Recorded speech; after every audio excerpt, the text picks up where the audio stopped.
Hi, welcome to another episode of Block Talk. I'm Chris Segura, and today I'm joined by Ramya. Ramya is a developer in our blockchain engineering team. And today Ramya is going to walk us through an example we actually did earlier in a previous episode of Block Talk, using Azure Key Vault and Azure Functions together. The previous episode was a Java description. Today we're doing it in Python, but there's an interesting change to what we're doing in this. You want to talk about that? Yeah, that'd be great. Thanks, Chris. Yes. So in the earlier episode, you saw how you used Azure Serverless Functions for Java, and you put your Ethereum keys in the Azure Key Vault and access them through the serverless functions. Now, an interesting thing, or the interesting change in this example, is that you can use the concept of service principals and associate your keys to the service principal and then submit Ethereum transactions in that way. So in this case, so in the Java example, we didn't use a service principal, meaning if me and Chris had a set of keys, yes, and I left the company, you took it with you. I took the keys with me. So I kind of broke the previous example then if I leave, right? Absolutely. And in this case, if we're using a service principal, what's the difference between a service principal and me as an individual?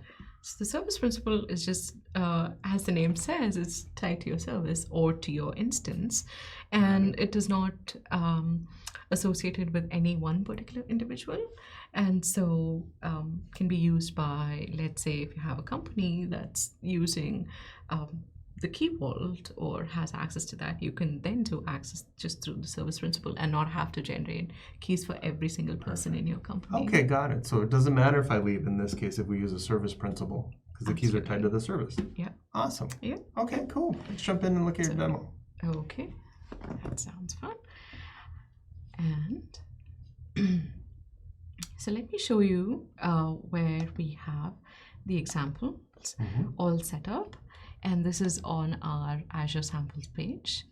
Got it. Okay. And we have all the functions, And in this sample, we show you how you can write Azure Functions, serverless functions in Python, and use Key Vault and access Key Vault through them, right? Awesome. Now, just like the previous one, these are simple, easy, straightforward steps to follow.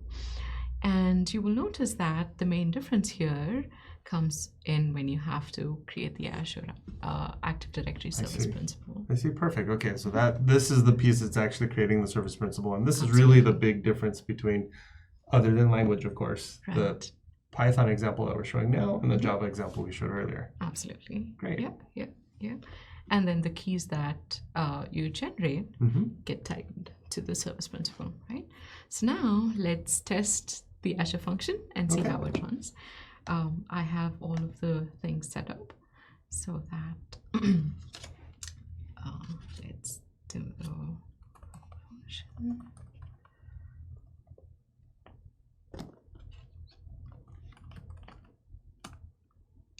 All right, so I'm starting up the Azure function here, and then